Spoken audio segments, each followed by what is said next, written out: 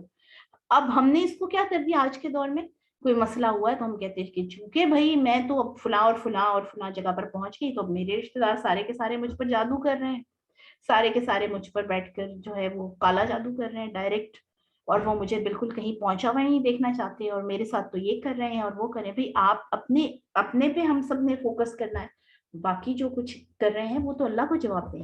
وَآتُوا الْيَتَامَى أَمْوَالَهُمْ، اور یتیموں کو ان کا مال دو، وَلَا تَتَبَدَّلُوا الْخَبِيثَ بِالطَّيِّبِ، اور ناپاک کو پاک سے مکس اپ نہ کرو۔ اب اگر سوسائٹی جو ہے آپ کی فیملی جو ہے اس کے اندر کچھ مس ہیپ ہو گیا، بچے چھوٹے ہیں، یتیم ہو گئے ہیں، اب کیا ہوتا ہے کہ جو یتیم بچے ہیں وراثت کے اندر سے جو ان کا حصہ بنتا تھا، آپ کے بھائی کا بھی تو حصہ بنتا ہی تھا نا، آپ نے وہ اپنے پاس رکھ لیا، ٹھیک ہے، آپ نے ان کا بھی جو مال ہے وہ بھی اپنے پاس رکھ لیا، کیونکہ فیملی سیم ہے۔ بہت سارے لوگوں کا ایسا ہوتا ہے کہ ایک ہی کاروبار ہوتا ہے، ایک ہی بزنس ہوتا ہے، اور آپ کو آئے روز یہ چیزیں سننے میں ملتی ہوں گی کہ چچا نے ساری پراپرٹی پر قبضہ کر لیا ہے، اور جو بیچارے یتیم بچے تھے اور یتیم جو چھوٹے چھوٹے بچے رہ جاتے ہیں ان کو یا تو نکال دیا جاتا ہے گھروں سے، بیوہ جو بیچاری خاتون رہ جاتی ہیں۔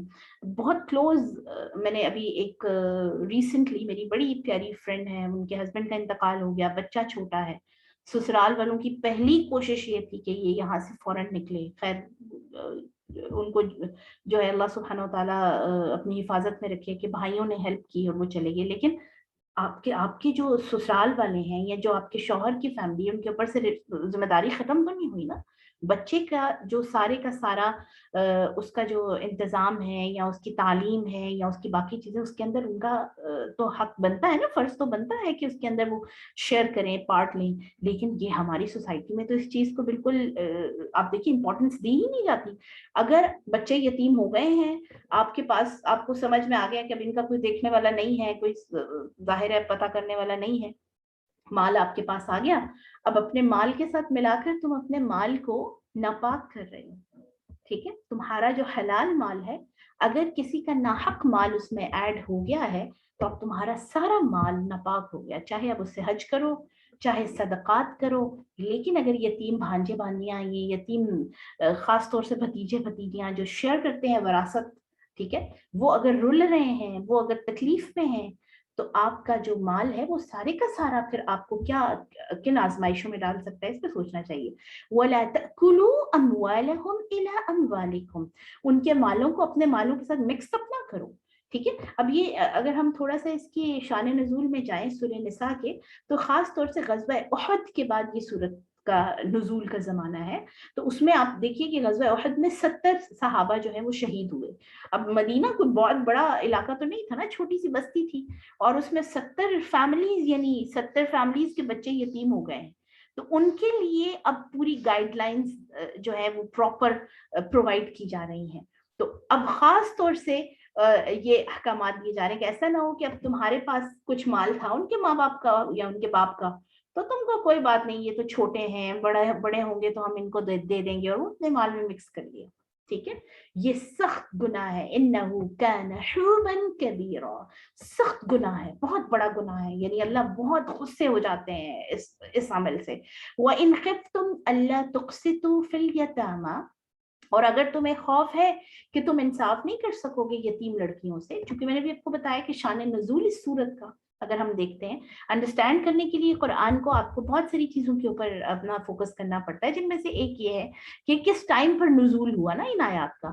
تو چونکہ یتیم فیملیز جو ہیں بہت ساری، ان کے جو ہیڈ تھے صحابہ کرام شہید ہوئے غزوہ احد میں، تو اب جو یتیم بچیاں ہیں یا یتیم فیملی کی جو آپ کی فیملی سے جو یتیم لڑکیاں ہو گئیں، اب ظاہر ہے جو آپ شیئر کرتے ہیں نا رسپانسبلٹی کو، تو اگر جوان ہیں تو اب آپ دیکھیں کتنا نیچر کے قریب آپ کو سولوشن دیا جا رہا ہے، بجائے اس کے کہ تم ان کو گھروں میں رکھو اور وہ شک شبہ اور گھروں میں لڑائیاں شروع ہوں. اس سے بہتر ہے کہ ان سے نکاح کر لو. فَانْكِحُوا مَا طَابَ لَكُم مِّنَ النِّسَاءِ، جو تمہیں پسند آئے، تمہیں لگتا ہے کہ یہ بچیاں جو ہیں اب ایڈلٹ ہیں، جوان ہیں، ان سے آپ نکاح کر سکتے ہیں، تو بجائے اس کے کہ فحاشی فروغ پائے معاشرے میں، بجائے اس کے کہ تم ان کو ویسی چھپی ان کے ساتھ افیئرز چلاؤ، ان سے نکاح کر لو. مثنا 2 سے بھی کر سکتے ہو، وثلاثہ 3، یا ورباع یا 4.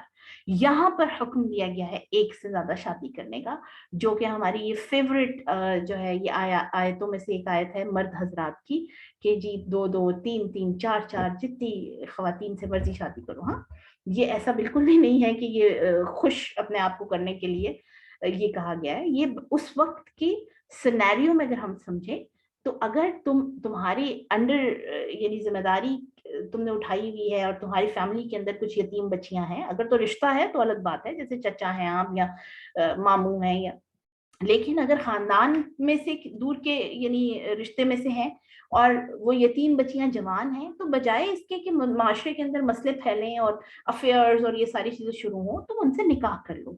اور نکاح کے لیے بھی پھر آپ کو بتا دیا گیا کہ لمٹ ہے.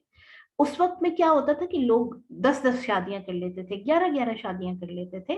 یہاں پر ایک لمٹ دے دی گئی کہ 4 سے زیادہ ایک مسلمان مرد شادی نہیں کر سکتا. ٹھیک ہے. اب آپ دیکھیے کہ جو شادی والا کانسیپٹ ہے، اگر سورہ نساء کی روشنی میں ہم سمجھیں، جو آگے چل کے مزید ہمیں کلیئر ہوتا چلا جائے گا، یہ ٹرانسفارمیشن آف ولایا ہے. یعنی ولایا کا کیا مطلب ہے کہ ماں باپ ولی ہے نا، چونکہ ولی ہیں ماں باپ، تو بچی پہلے ماں باپ کے کسٹڈی میں تھی، اس کی سیکیورٹی، لڑکی جو ہے جو کہ دیکھیے نازک ہے نا، اس کی اسی لیے اس کی پیدائش پر بھی اور اس کی پرورش پر بھی انعامات ہیں. اللہ تعالیٰ راضی ہوتے ہیں ان لوگوں سے کہ جو بچیوں کی پرورش کے اوپر کوئی فرق نہیں کرتے. ٹھیک ہے. اسی طرح بہت ساری اس کے اوپر حدیث ہیں کہ سبحان اللہ، اس کے اندر میں ایک آپ کو پوری ریفرنس کے ساتھ حدیث بتا دیتی ہوں کہ جن کو 2 بیٹیاں جس کو دی گئی اور اس نے اس کی پرورش میں کوئی کمی نہیں چھوڑی، یا 2 سے زیادہ جس کو دی گئی اور اس نے اس کی پرورش اچھی طرح سے کی، تو ان کے لیے انعامات کا وعدہ ہے. ان کے لیے فرمایا گیا کہ وہ جنت میں، نبی صلی اللہ علیہ وسلم نے فرمایا کہ وہ میرے ساتھ ہوں گے جو ان کو پرورش کرنے والے ہیں. یہ حضرت جابر بن عبداللہ سے روایت ہے کہ آپ صلی اللہ علیہ وسلم نے فرمایا کہ جس آدمی کی 3 بیٹیاں ہیں اور وہ ان کی رہائش کا بندوبست کرے، یعنی اچھی جگہ پر ان کو رکھے.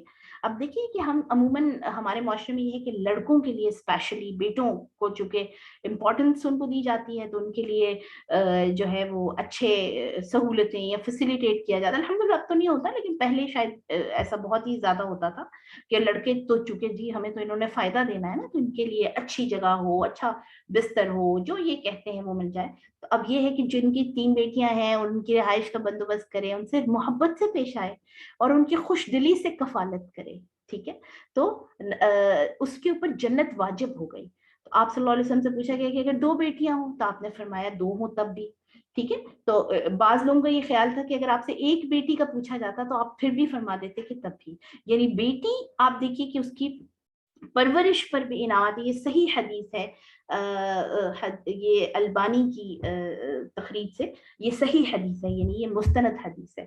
تو اب آپ جو میں شادی کا کانسیپٹ آپ کو بتا رہی ہوں کہ پہلے بچی جو ہے لڑکی وہ ماں اور باپ کے انڈر ہے، باپ کی کسٹڈی میں ہے، باپ اس کا ولی ہے، اس کو پروٹیکٹ کر رہا ہے، اس کو آپ دیکھیں فائنینشلی بچیاں جو ہیں وہ اپنے باپ پر ڈپینڈنٹ ہیں، ہے نا، یا بڑے بھائی ہو جائیں تو پھر ان پہ ہوتے ہیں. ان لوگوں نے اس کو پروٹیکٹ کیا ہوا تھا. شادی اصل میں وہ جو پروٹیکشن ہے اس کی ٹرانسفر کر دی. یعنی اب شوہر جو ہے وہ اس کو سیکیورٹی بھی دے گا، وہ اس کو پروٹیکٹ بھی کرے گا، وہ اس کو مال اور باقی ساری چیزیں بھی فائنینشلی بھی اس کی وہ حفاظت کرے گا، اور محبت پہلے باپ سے مل رہی ہے، بھائی سے مل رہی ہے. ٹھیک ہے. باپ سب سے زیادہ، اب شوہر وہ کام کرے گا. ٹھیک ہے. اتنی امپورٹنٹ ہے خواتین اسلام کی نظر میں. کیوں؟ کیونکہ انہوں نے وہ کام کرنا ہے جس سے نسل انسانی فروغ پائے گی. اگر خواتین وہ کام نہیں کریں گی تو آپ دیکھیے، یا اگر خواتین پروٹیکٹڈ نہیں ہیں، لڑکی اپنے آپ کو پروٹیکٹڈ محسوس نہیں کر رہی، ریلیکس نہیں ہے، فیملی کے اندر سکون اور وہ جو محبت والا ایلیمنٹ ہے وہ نہیں ہے, تو وہ ٹرانسفر کریں گی ساری چیزیں اگلی نسل میں. ٹھیک ہے, تو یہاں پر چونکہ یہ کتنی بڑی ذمہ داری ہے, ایسا نہیں ہے کہ آپ نے جتنی مرضی عورتوں سے شادی کر کے بیٹھ جاؤ, اس لیے تم نے عدل کرنا ہے, انصاف کرنا ہے, یہ ایک ذمہ داری کا نام ہے. تم نے ایک بچی کی ذمہ داری اٹھائی ہے. ایک عورت کے ساتھ نکاح کرنے کا مطلب یہ ہے کہ تم نے اب اس کو اپنی ذمہ داری میں لیا ہے. You are the responsible. اب تم نے اس کو چیزیں پرووائڈ کرنی ہے ساری. اس کو تم نے شیڈو کو گھر بھی دینا ہے, اس کو تم نے فائنینشلی بھی سپورٹ کرنا ہے, اس کو تم نے ایموشنلی بھی دیکھنا ہے. ٹھیک ہے, فَإِنْ خِفْتُمْ أَلَّا تَعْدِلُوا, تو تمہیں اگر یہ ڈر ہے کہ تم عدل نہیں کر سکو گے, کیونکہ یہ تو رشتہ ہی ایموشنز کا ہے نا, تو اگر تمہیں لگتا ہے کہ تم ایک سے ذرا کم جو ہے وہ ایموشنلی اٹیچ ہو, دوسری سے ذرا زیادہ ہو, اور یہ عدل کے تو خلاف ہے پھر. ٹھیک ہے, جس سے ظاہر محبت زیادہ ہے, اس کو پرووائڈ بھی زیادہ کیا جا رہا ہے چیزیں, اور جس سے اس کو ٹائم بھی زیادہ دیا جاتا ہے پھر, اور جس سے ظاہر آپ کی ایموشنلی اٹیچمنٹ کم ہے, تو پھر وہ باقی ساری چیزوں میں فرق پڑتا ہے. تو یہ ہے عدل. ٹھیک ہے, یہ عدل نہیں ہے کہ جی ہمارے پاس تو جی انکم بہت ہے. اکثر یہ سننے میں آ رہا ہوتا ہے کہ میں تو 6 ڈیجٹس میں کماتا ہوں, میری جو انکم ہے وہ چونکہ لاکھوں میں ہے تو میں تو افورڈ کر سکتا ہوں. نہیں, یہ affordability is not only about financial things. فَإِنْ خِفْتُمْ أَلَّا تَعْدِلُوا, اگر تمہیں ڈر ہے کہ عدل نہیں کر پاؤ گے, فَوَاحِدَةً, پھر ایک کے ساتھ ہی اپنے آپ کو رکھو, کیونکہ اس کے اندر تم پر ذمہ داری اپنے لیے تم خود ہی ہلکی کر لو گے, کیونکہ یہ تو بہت اللہ سبحانہ و تعالیٰ کی طرف سے پوچھ ہوگی تم سے. تو او ما ملکت ایمانکم, یا جو لونڈیاں, جو اس ٹائم پہ رواج تھا کہ جو لونڈیاں جنگ وغیرہ سے جو مال غنیمت میں خواتین اور غلام خواتین آ جاتی تھیں, تو پھر ان کو جو تمہارے حصے میں آئے وہ بھی بیویوں کی طرح ہی کا کانسیپٹ تھا. ٹھیک ہے, یعنی جیسے نکاح میں آپ کا ایک ایگریمنٹ, ایک بانڈ سائن ہوتا ہے. ٹھیک ہے, اسی طرح جو لانڈیاں ہوتی تھی وہ بالکل ایسا نہیں تھا کہ آپ کسی کی بھی لانڈی یوز کر لیں, کسی کی بھی لانڈی اٹھا کے لے آئیں, ایسا نہیں تھا. یعنی آپ کو جو گورنمنٹ کی طرف سے, جو اسلامک اسٹیٹ کی طرف سے جو آپ کو دی گئی ہیں, وہ بھی ایک طرح سے بانڈ اور ایگریمنٹ کے ساتھ ہی آپ نے لی ہیں. تو آپ ان کو پھر یعنی ان کے ساتھ وہ اپنا جو فزیکل ریلیشنز ہیں وہ رکھ سکتے ہیں. چونکہ اب یہ چیز نہیں ہے آج کے زمانے میں, تو ظاہر ہے اس کے اس طرح سے اس کو ایکسپلین کرنے کا بھی اتنا فائدہ نہیں ہے. ذَلِكَ أَدْنَىٰ أَلَّا تَعُولُوا, یعنی یہ جو ایک ہی بیوی رکھنا, یہ اس بات کے زیادہ قریب ہے کہ تم ناانصافی سے بچ جاؤ گے. وَآتُوا النِّسَاءَ صَدُقَاتِهِنَّ نِحْلَةً, اب جیسے میں نے آپ کو بتایا کہ نکاح جو ہے یہ ایک ذمہ داری کا نام ہے, اور وہ ذمہ داری آپ نے, جیسے باپ اگر بچیوں کو کچھ دے رہا ہوتا ہے, اپنی بیٹی کو کچھ دے رہا ہوتا ہے, تو اس کو جتاتا تو نہیں ہے نا کہ میں نے تو تمہیں اتنا کچھ دے دیا, ایسے نہیں ہوتا نا, بلکہ جتنا ہو سکتا ہے اس سے بڑھ کر پیرنٹس جو ہیں وہ بچیوں کے لیے, اپنے بچوں کے لیے کر رہے ہوتے ہیں. اسی طرح اب جب تم نے ایک رسپانسبلٹی اٹھائی ہے نکاح کے نام پر, اب تم ایک رشتے میں بندھنے جا رہے ہو, تو تمہیں اپنی عورتوں کو ان کے مہر ادا کرنے. اب یہ مہر اصل میں کیا ہے, یہ جو حق مہر جسے کہتے ہیں, یہ مہر اصل میں فائنینشیل سیکیورٹی ہے. آپ اپنی بیوی کو, ہونے والی بیوی کو اور اس کے پیرنٹس کو یہ بتا رہے ہیں کہ بھائی میں اس کی رسپانسبلٹی انشاءاللہ اچھے سے اٹھاؤں گا. دوسرا, آپ اس کو یعنی ایک گفٹ دے رہے ہیں. نحلہ کا مطلب ہوتا ہے خوشی سے, یعنی محبت سے. یعنی آپ بیوی کو, یہ جو ورڈ ہے نا, یہ خاص طور سے میاں بیوی کے درمیان جو ایک اللہ سبحانہ و تعالیٰ نے جذباتی ایک تعلق رکھا ہوا ہے, یہ اس حوالے سے لفظ ہے یہ نحلہ. یعنی آپ اپنی بیوی کو محبت سے کوئی گفٹ دیتے ہیں, رومانٹک ہو کر, یہ ایک رومانٹک ریلیشن شپ میں جب آپ اس کو کوئی گفٹ دیتے ہیں تو اس کو نحلہ ہم کہتے ہیں, یعنی خوشی سے, محبت سے. تو جب تم, یہ جو مہر ہے اس کا تعلق آپ کی ایموشن سے ہونا چاہیے, نہ کہ آپ کی سوشل سٹیٹس سے.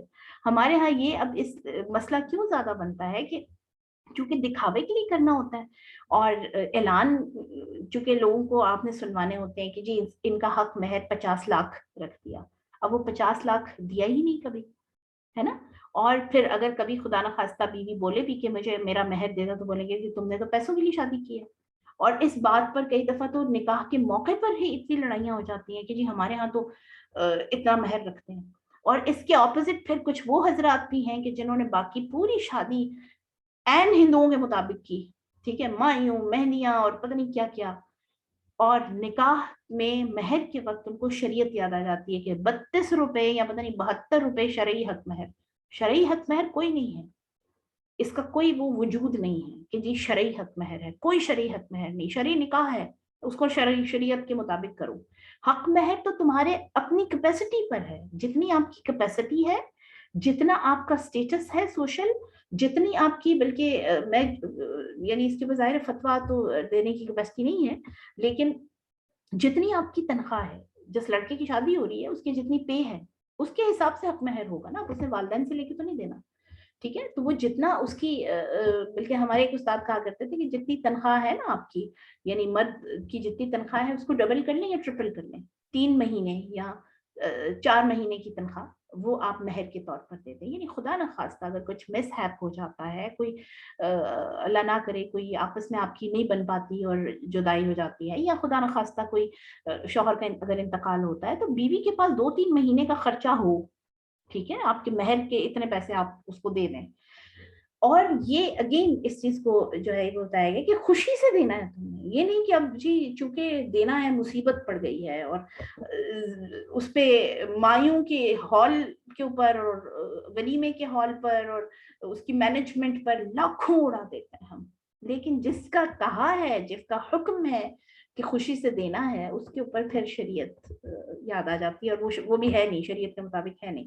فَإِن طِبْنَ لَكُمْ عَنْ شَيْءٍ, پھر اگر خوشی سے دے دیں عورتیں تمہیں, وہ کہیں کہ ہمیں نہیں چاہیے, مِنْهُ نَفْسًا, خود سے, فَكُلُوهُ هَنِيئًا مَرِيئًا, تو تم اسے پھر خوشی سے یوز کر سکتے ہو.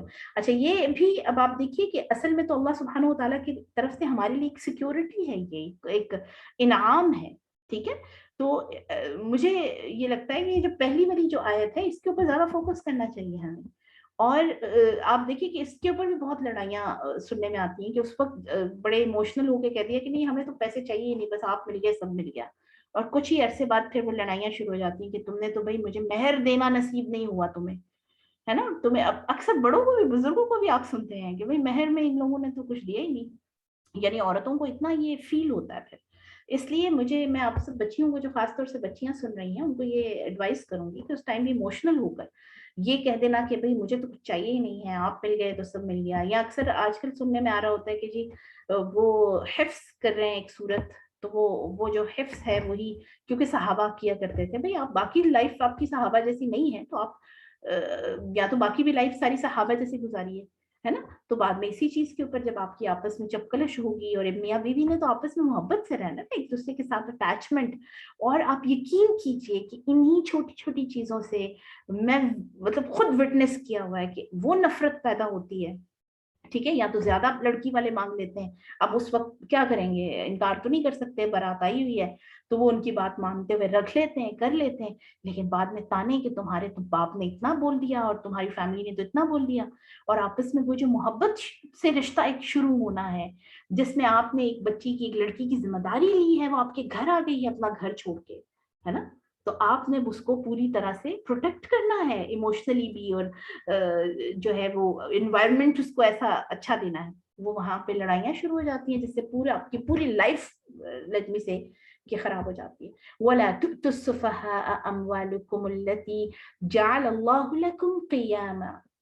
اور جو بہت چھوٹے بچے ہیں, یعنی یتیم بچوں کے بارے میں بات ہو رہی ہے, کہ جو ابھی بہت چھوٹے ہیں, نادان ہیں, تو تمہیں اگر اللہ سبحانہ و تعالی نے اس کے اوپر نگران بنایا ہے ان کے مال پر, تو تم اس کے اوپر, اس کے اندر سے, یعنی پورے عدل سے کام لو. وَارْزُقُوهُمْ, کہ ان کا کھانا پینا, فِيهَا, اسی میں سے تم کر سکتے ہو, وَاكْسُوهُمْ, ان کا لباس وغیرہ, وَقُولُوا لَهُمْ قَوْلًا مَعْرُوفًا, اور اچھے طریقے سے ان سے پیش آؤ.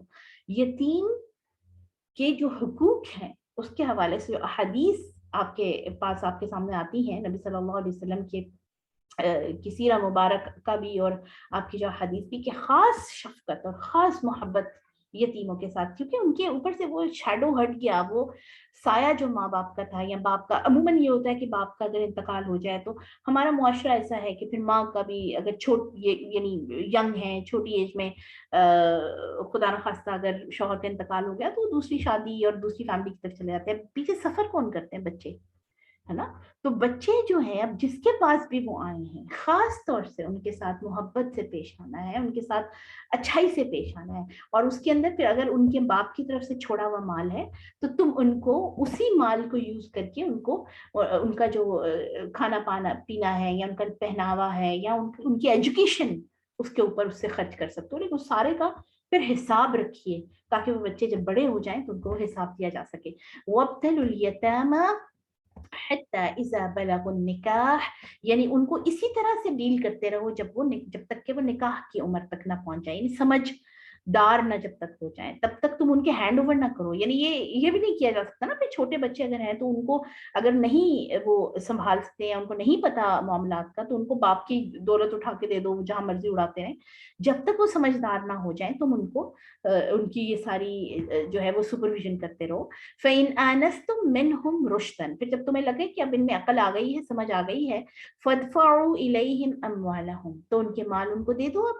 وَلَا تَأْكُلُوهَا إِسْرَافًا وَبِدَارًا أَنْ يَكْبَرُوا, اور جب تم انہیں ان کا مال یوز کر رہے تھے نا اس کے اندر اسراف نہ کرو, اور ایسا نہ کرو کہ جلدی جلدی اس کو خرچ دے تاکہ ان کے بڑے ہونے سے پہلے یہ سب کچھ ختم ہو جائے اور ہم کہیں ہم نے تو تم پر ہی لگا دیا سب کچھ, یعنی احساس کرو ان کا. وَمَنْ كَانَ غَنِيًّا فَلْيَسْتَعْفِفْ, اور جو کوئی خود غنی ہے اسے چاہیے کہ ان کا مال استعمال کرنے سے بچے, یعنی اپنا ہی ان پہ لگائے. وَمَنْ كَانَ فَقِيرًا, اور جو کوئی محتاج ہے یعنی جس کے پاس خود کے پاس کم ہے, پھر ظاہر ہے اس نے انہیں جب آپ کسی کی سپرویژن کر رہے ہیں یا آپ رسپانسبلٹی لی ہوئی ہے یتیم بچوں کی, تو پھر ان کے مال کو استعمال کر سکتے ہیں بالمعروف, اچھے طریقے سے. فَإِذَا دَفَعْتُمْ إِلَيْهِمْ أَمْوَالَهُمْ فَأَشْهِدُوا عَلَيْهِمْ, پھر جب تم ان کو ان کے مال ان کی چیزیں ہینڈ اوور کرو تو اس پر گواہ بنا لو, ٹھیک ہے, گواہ ضرور مقرر کرو تاکہ ان دا لانگ رن فیملیز کے اندر یا بڑے جب ہو جاتے ہیں تو کوئی مسئلے پیدا نہ ہو. اگین مقصد کیا ہے کہ سوسائٹی کے اندر سکون رہے, امن رہے. وَكَفَى بِاللَّهِ حَسِيبًا, اور یاد رکھو کہ حساب کتاب میں اور معاملات میں گڑبڑ نہ کرنا, کیونکہ اللہ خوب حساب لینے والا ہے اور اسی کے پاس واپس جانا ہے تم نے. صدق اللہ العظیم. انشاءاللہ جو باقی کی آیات ہیں وہ ہم اگلے سبق میں انشاءاللہ تعالیٰ کر لیں گے.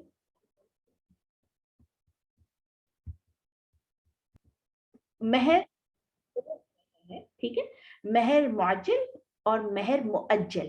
عین سے معجل یعنی نکاح سے پہلے آپ نے جو دے دیا, اور یعنی جب نکاح کا کنفرم ہوا کہ اس خاتون سے نکاح ہونا ہے اسی وقت ادائیگی کر دی, ٹھیک ہے.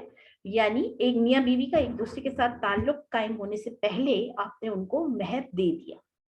اور دوسرا مہر مؤجل, یعنی آپ بعد میں آرام سے ان کو دے دیں, یا پھر کچھ ایسی چیزیں جیسے اکثر لوگ زیور دے دیتے ہیں تو وہ تو معجل ہو گیا نا, فوراً ہی آ گیا.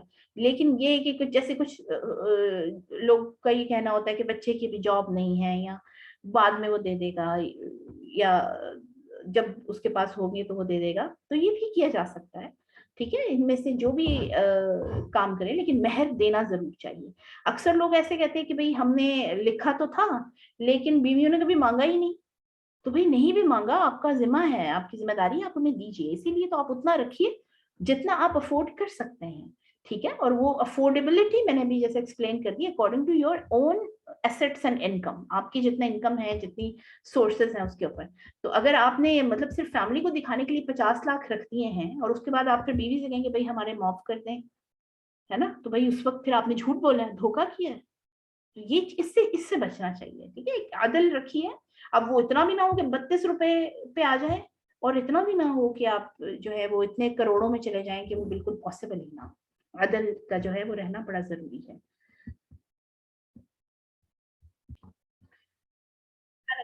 وبحمدك نشهد أن لا إله إلا أنت نستغفرك ونتوب إليك. اللهم صل على محمد وعلى آل محمد كما صليت على إبراهيم وعلى آل إبراهيم إنك حميد مجيد. اللهم بارك على محمد وعلى آل محمد كما باركت على إبراهيم وعلى آل إبراهيم إنك حميد مجيد. وسلم تسليما كثيرا كثيرا. السلام عليكم ورحمة الله وبركاته.